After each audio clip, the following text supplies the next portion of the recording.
मुसोलिन ने दबक तो दिया, लेकिन ऐसे विद्वान के आगे बोला कि जो शब्द ब्रह्म की महिमा जानते थे। ओमकारनाथ कोई साधारण आदमी नहीं थे। एक बार लाहौर अजायब घर में गए, चिड़ियाघर में। वहां शेरों को खुराक नहीं मिला था तो शेर बुरी तरह दहाड़ रहे थे। उन्होंने गीत गांधार गाया तो शेर का धाड़ना शांत हो गया। फिर गीत काफी गाया तो शेर प्रसन्नता से पूंछ हिलाने लगे। ऐसा वो शब्द की महिमा जानने वाला ओमकारनाथ से प्रश्न पूछता है कि ये सब क्या है? बंसी बजाई और लोग घर का काम छोड़ के चले गए, ये तो क्या है? सब आदमी को अपना रखना चाहिए। ओमकारनाथ ने देखा कि उपदेश से समझेगा नहीं आदमी, इसको जरा प्रैक्टिकल प्रयोग करना पड़ेगा। टेबल कुर्सी पर भिन्न भिन्न वैरायटियां खा रहे थे।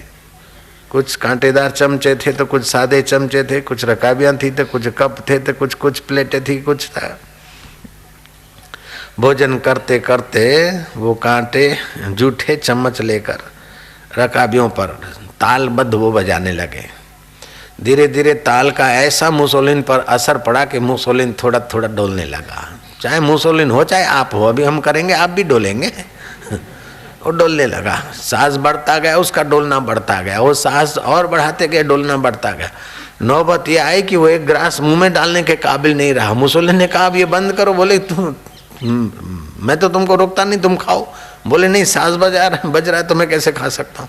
बोले जब झूठे कांटे और चम्मच और रकाबियां को बजाने से तुम झूम रहे हो तो जो आत्मा में गोता मार कर निगाहों से कृपा बरसाते हुए बंसी बजाता होगा तो उसका कन्हैया के प्रेम में निर्दोष लोग झूमे तो क्या बड़ी बात।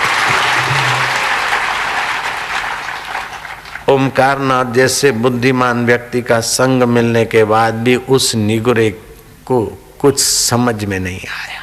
1942 में कम्युनिस्टों ने धावा बोल दिया और बुरी तरह इटाली का सम्राट परास्त हो गया। उसके पास लाखों रुपए थे ऐसी बात नहीं, करोड़ों थे ऐसी बात नहीं, अरबों थे ऐसी बात नहीं, खरबों खरबों की संपत्ति विदेशी करेंसी उसके पास थी और अरबों खरबों की उसके पास जवाहरत थे। पत्नी भी थी, न जाने क्या क्या भोग की सामग्री थी, फिर भी भीतर से वो खोखला था। उस खोखलापन को मिटाने के लिए उसने स्विट्जरलैंड की एक युवती को पाल रखा था, प्रेयसी, लवरी बना रखी थी। इसकी उसकी यहाँ की वहाँ की हड्डी मांस चाट कर मजा लेने की आदत से तो वे लोग धनभागी जो मक्खन मिश्री ठाकुर को अर्पण करके फिर प्रसाद में खाकर मजा लेते, वो अच्छे हैं। बुरी तरह जब हार गया तो अब वहां से भाग निकलने के लिए उसने एक प्लान बनाया। वो अरबों खरबों की संपत्ति एक बड़ी ट्रक में डालकर रातों रात अपनी प्रेयसी को लेकर इटाली से स्विट्जरलैंड के तरफ जा रहा था। रास्ते में झील के किनारे पकड़ा गया। धाड़ धाड़ बोल गोजलियों का शिकार हुआ, लाश बन गई। उसकी लाश को और उसकी प्रेयसी के लाश को फिर इटाली में घुमाया गया। जूतों से उसका स्वागत किया गया, जूतों के हारों से। प्राण बल वाला था, मनोबल वाला था, लेकिन भगवान के उस व्यवहार में कुशल था, दक्ष था, लेकिन शिव तत्व में वो अदक्ष था, बुरी तरह मरा। इतना ही नहीं, वो संपत्ति कहाँ गई, ये सवाल उठता है। आज 54 वर्ष हो गए।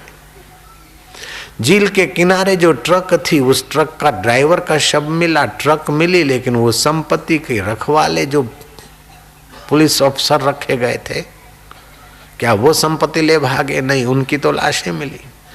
दूसरी जांच कमीशन के बड़े बड़े अमलदार रखे, उनकी भी लाशें। कोई अपने आप सुसाइड कर देता है तो कोई बाथरूम में अपना सिर काट देता है, कोई गले में छुरी भोंक देता है तो कोई पागल हो जाता है। ऐसा करते करते 75 आदमी का जीव लिया उस प्रेत ने। बिल पावर वाला था। और आज 54 वर्ष हुए, 1 रुपए का भी माल अभी तक कोई सरकार जांचने में सफल नहीं हुई।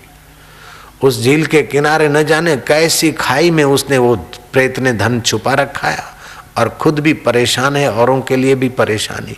जीते जी खुद परेशानी मोल लेते और मरने के बाद भी ऐसे लोग परेशानी मोल लेते, समाज को भी दुखी करते और अपने को भी दुखी करते।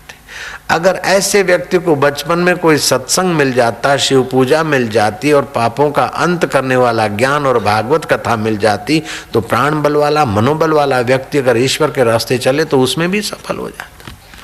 इब्राहिम लिंकन साधारण आदमी नहीं था, बड़ा पुरुषार्थी लड़का था।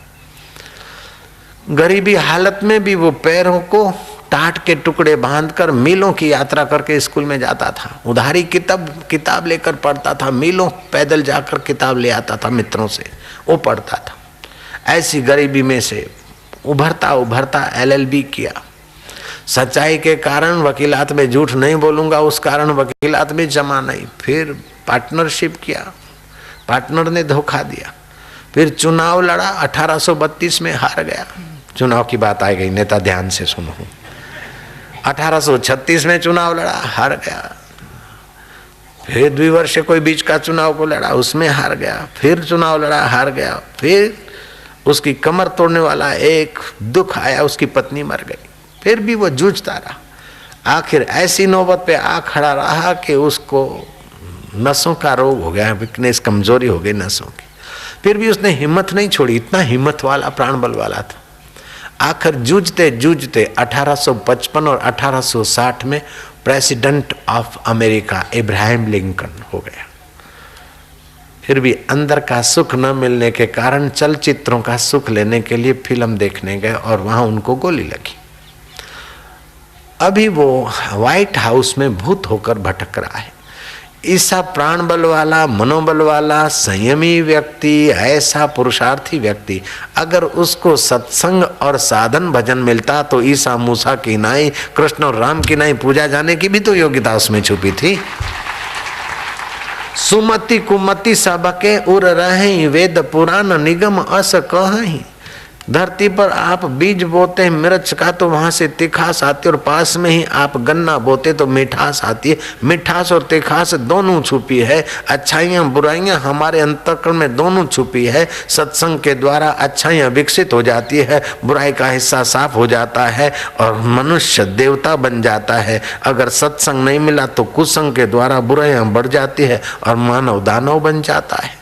जो लोग दूसरों को सत्संग दिलाते, देते, दिलाने में भागीदार होते हैं, वे मानव जात की बड़ी तगड़ी सेवा करते हैं। 8 प्रकार का दान माना गया: सुवर्ण दान, कन्यादान, गौदान, गौरस दान, विद्यादान,